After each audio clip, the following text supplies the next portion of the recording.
শুভেচ্ছা সবাইকে। আজকে আমি নাম্বার সিস্টেমের পার্ট 3 এ আলোচনা করব। দশমিক সংখ্যাকে কিভাবে বাইনারিতে রূপান্তর করা যায়। How conversion decimal numbers two binary numbers.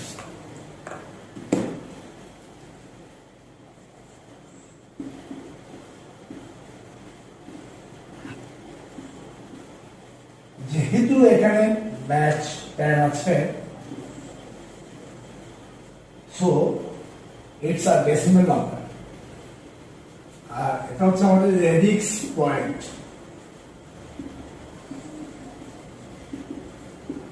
Radix পয়েন্টের আগের যে পার্ট, এটাকে আমরা বলি পূর্ণ সংখ্যা,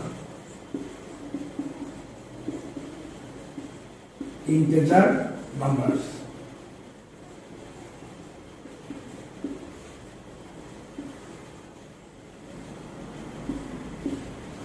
Then radix point এর পরে যে পার্ট, এটাকে আমরা বলি ভগ্নাংশ, ফ্র্যাকশন।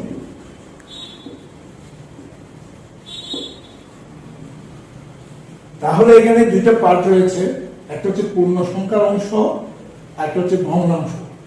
তাহলে আমাকে দুই ভাগে ভাগ করে করতে হবে। প্রথমে আমরা পূর্ণ সংখ্যার কাজ করব, দেন ভগ্নাংশের কাজ করব।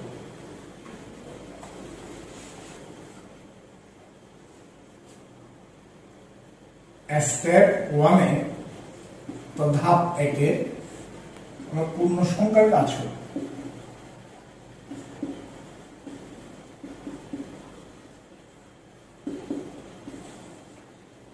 তাহলে এখানে আমাদের পূর্ণ সংখ্যা কত? 25। দশমিক সংখ্যাকে আমরা কনভার্ট করতে যাচ্ছি কোথায়? বাইনারিতে। তাহলে আমাদের বাইনারি ব্যাচ কত? 2। তাহলে এটাকে ব্যাচ দিয়ে ভাগ করতে হবে। লক্ষণীয় যে ততক্ষণ পর্যন্ত আমরা ভাগ করব যতক্ষণ আমাদের ভাগফল শূন্য না হয়।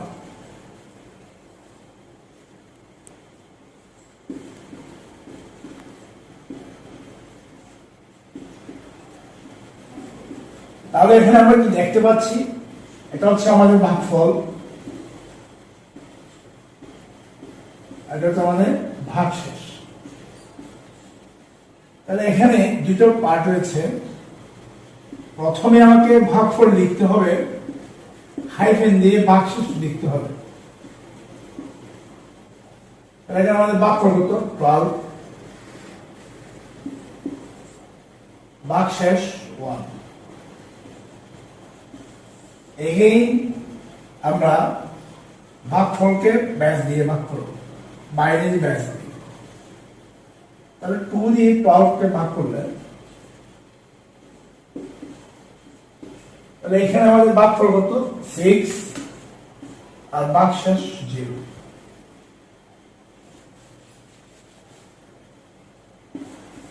দেন আবার প্রাপ্ত ভাগফলকে বাইনারি ব্যাচ দিয়ে ভাগ করতে হবে, 3, 0।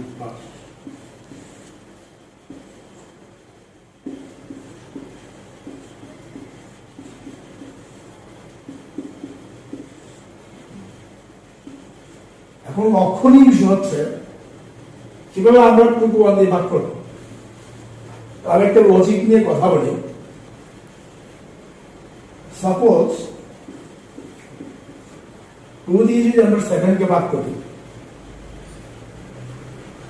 ধরে নিলাম একবার যাচ্ছে, তাহলে এদিকে আমাদের ভাজক, এটা হচ্ছে আমাদের ভাগশেষ।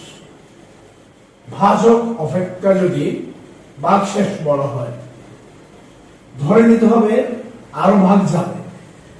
তাহলে আমি আরো দিই, 2 বার দিলে কত হয়? 4। এই ভাজক থেকে আমাদের ভাগশেষ বড়, সো আরো ভাগ যাবে।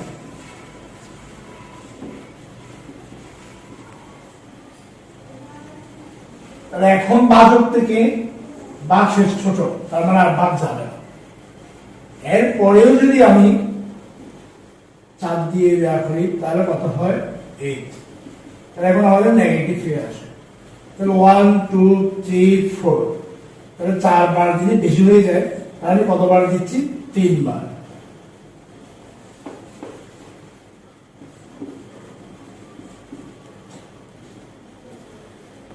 এবার দেখি তাহলে 2 দিয়ে যখন আমরা ভাগ করবো, একবার দিলে তাহলে আমাদের নেগেটিভ আসে, একবার দিলে যদি নেগেটিভ আসে তাহলে 1 এর আগে দেওয়া হচ্ছে কত? 0।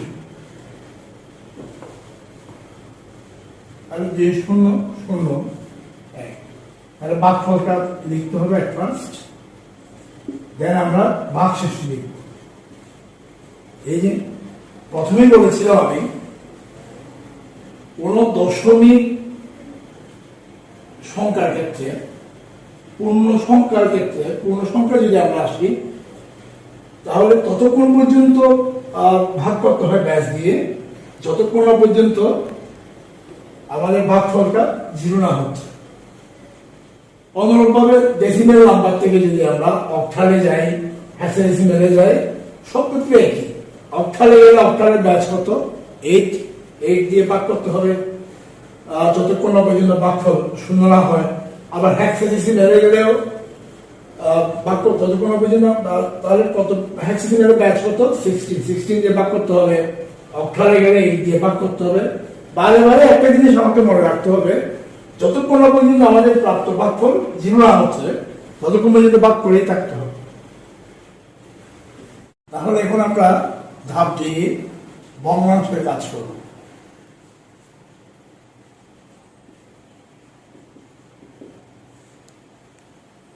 এখানে ভগ্নাংশ হচ্ছে 0.625।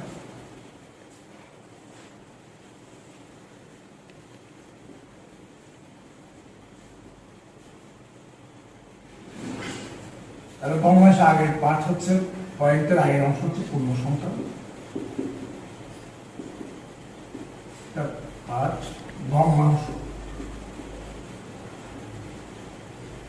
ভগ্নাংশের নিয়ম হচ্ছে, দশমিক সংখ্যাকে যখন আমরা বাইনারিতে কনভার্ট করব, সেক্ষেত্রে ভগ্নাংশের নিয়ম হচ্ছে ততক্ষণ পর্যন্ত ব্যাস দিয়ে গুণ করতে হবে যতক্ষণ না পর্যন্ত প্রাপ্ত ভগ্নাংশ পূর্ণ সংখ্যায় রূপান্তর না হয়। এটা হচ্ছে প্রথম নিয়ম। দ্বিতীয় নিয়ম হচ্ছে, এর পরেও যদি প্রাপ্ত ভগ্নাংশ পূর্ণ সংখ্যায় রূপান্তর না হয় তাহলে ফলাফলের শেষে and so on নিয়ে দেখাতে হবে। আমি দেখি আমরা প্রাপ্ত ভগ্নাংশ পূর্ণ সংখ্যায় রূপান্তর হয় কিনা। প্রথম নিয়মটা দেখি। তাহলে ব্যাস কত? 2 দিয়ে আমরা গুণ করব।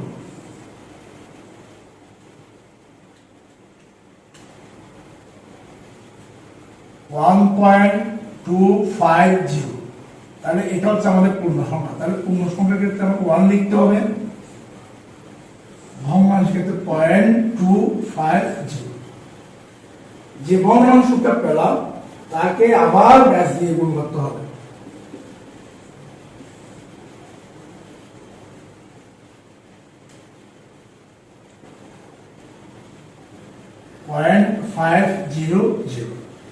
পূর্ণ সংখ্যা যদি পাওয়া না যায় তাহলে 0 লিখতে হবে।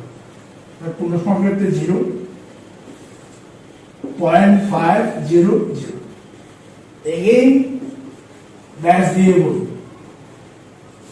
0.500 কে যখন আমরা গুণ করবো,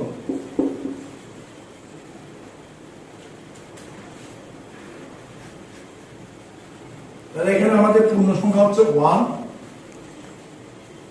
ভগ্নাংশ হচ্ছে পয়েন্ট। আমি প্রথম নিয়মে বলেছিলাম, ভগ্নাংশের ক্ষেত্রে দশমিক সংখ্যাকে যখন আমরা বাইনারিতে কনভার্ট করব, বাইনারির ব্যাস দিয়ে ততক্ষণ পর্যন্ত গুণ করতে হবে যতক্ষণ পর্যন্ত আমাদের প্রাপ্ত ভগ্নাংশ পূর্ণ সংখ্যায় রূপান্তর না হয়। তাহলে এখানে আর ভগ্নাংশ নাই, 1.000, দ্যাট মিনস 1। এর দ্বিতীয় নিয়ম হচ্ছে, যদি ভগ্নাংশ পূর্ণ সংখ্যায় রূপান্তর না হয়, অলমোস্ট 5 বার অথবা 6 বার গুণ করে ফলাফলের শেষে and so on দিয়ে লিখে দেখাতে হবে।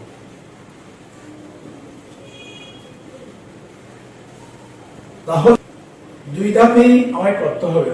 প্রথম ধাপে পূর্ণ সংখ্যার কাজ, আর দ্বিতীয় ধাপে ভগ্নাংশের কাজ। দেন অ্যান্সার আমরা কিভাবে লিখব? তাহলে পূর্ণ সংখ্যার ক্ষেত্রে এই যে আমরা ভাগশেষ যেগুলো পেলাম, নিচ থেকে উপরের দিকে ক্রমান্বয়ে সাজিয়ে লিখতে হবে। দেন ভগ্নাংশের ক্ষেত্রে উপর থেকে নিচে ক্রমান্বয়ে সাজিয়ে লিখতে হবে।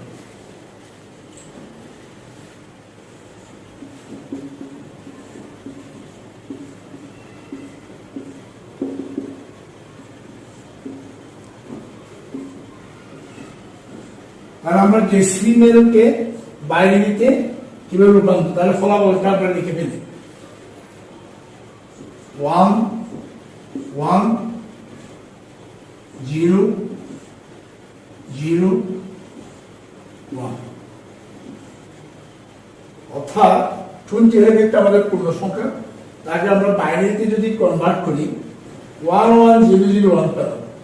দেন ভগ্নাংশের ফলাফল লেখার আগে পয়েন্ট দিতে হবে উপর থেকে নিচে 1, পূর্ণ সংখ্যাগুলো ক্রমান্বয়ে লিখতে হবে 1 0 1।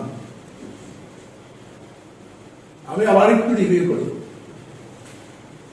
ডেসিমেল নাম্বার থেকে শুধু বাইনারি না, অক্টালে অথবা হেক্সাডেসিমেলে যদি আমরা রূপান্তর করি, যেমন অক্টালে রূপান্তর করলে অক্টালের ব্যাচ কত 8, তাহলে পূর্ণ সংখ্যাকে 8 দিয়ে ভাগ করতে হবে যতক্ষণ না পর্যন্ত আমাদের প্রাপ্ত ভাগফল শূন্য না হয়।